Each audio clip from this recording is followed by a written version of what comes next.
चैत्र मास के कृष्ण पक्ष की वरुथिनी एकादशी। अर्जुन बोले, हे भगवान, चैत्र मास के कृष्ण पक्ष में जो एकादशी आते हैं उसका नाम क्या है तथा उसकी विधि क्या है और उससे कौन से फल की प्राप्ति होती है, यह सब आप कृपा करके हमें बताइए।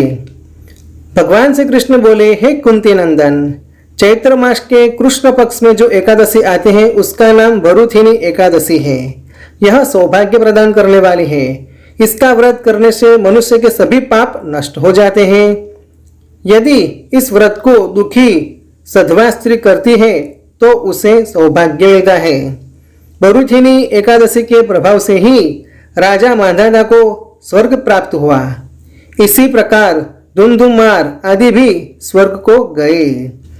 वरुथिनी एकादशी का व्रत का फल 10 सहस्त्र वर्ष तपस्या करने के फल के बराबर है। कुरुक्षेत्र में सूर्य ग्रहण के समय जो फल एक बार स्वर्ण दान करने से मिलता है, वही फल वरुथिनी एकादशी का व्रत करने से मिलता है। इस व्रत से मनुष्य इस लोक और परलोक दोनों लोक में सुख पाता है, अंततः वह स्वर्ग को प्राप्त करता है। हे राजन, इस एकादशी का व्रत करने से मनुष्य को इस लोक में सुख और परलोक में मुक्ति मिलती है। शास्त्रों में कहा है कि घोड़े के दान से अधिक हाथी का दान उत्तम है, हाथी के दान से अधिक भूमि का दान उत्तम है, भूमि के दान से उत्तम तिलों का दान है, तिलों से उत्तम सोने का दान है और सोने के दान से उत्तम अन्न का दान है।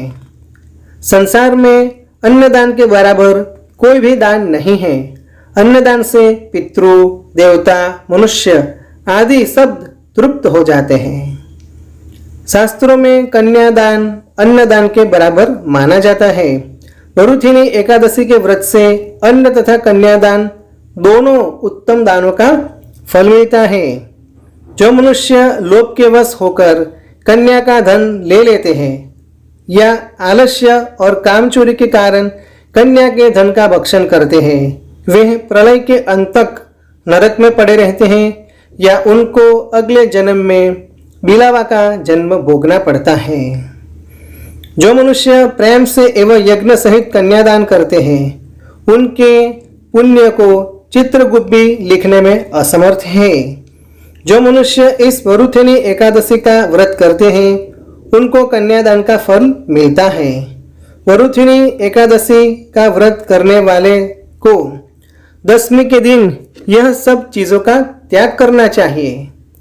कांसे के बर्तन में भोजन करना, मांस, मसूर की दाल, चना, कांदो, शाक, मधु, दूसरे का अन्न दूसरी बार भोजन करना, व्रती को पूर्ण ब्रह्मचर्य का पालन करना चाहिए।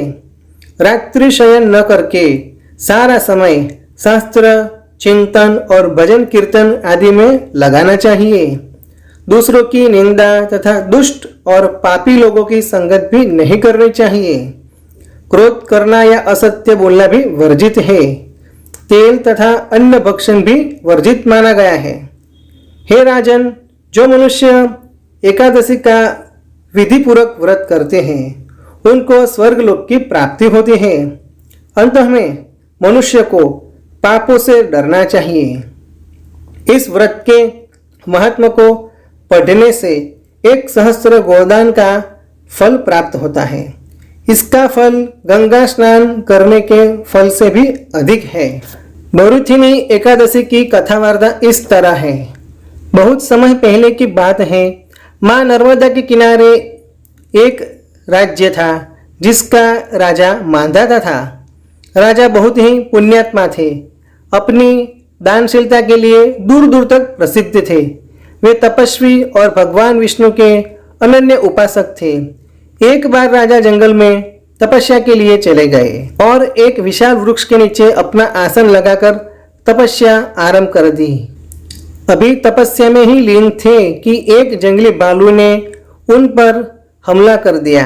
वह उनके पैरों को चबाने लगा, लेकिन राजा मांधाता तपस्या में एकाग्रचित होकर लीन रहे। भालू उन्हें घसीट कर ले जाने लगा, तो ऐसे में राजा को घबराहट होने लगी, लेकिन उन्होंने तपस्वी धर्म का पालन करते हुए क्रोध नहीं किया और भगवान विष्णु से इस संकट से उबारने की गहराई पूर्वक प्रार्थना की। भगवान अपने भक्तों पर संकट कैसे देख सकते हैं? भगवान विष्णु जी प्रकट हुए और भालू को अपने सुदर्शन चक्र से मार गिराया, लेकिन तब तक भालू ने राजा के पैर को लगभग पूरा चबा लिया था। राजा को बहुत पीड़ा हो रही थी। भगवान श्री विष्णु ने कहा, हे राजन, विचलित होने की आवश्यकता नहीं है। तुम वरुथिनी एकादशी की तिथि जो मेरे वराह रूप का प्रतीक है, तुम इस दिन मेरे वराह रूप की पूजा करना।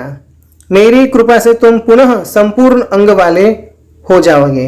भालू ने तुम्हारे साथ जो भी किया है वह सब तुम्हारे पूर्व जन्म के पापों का कर्म का फल था।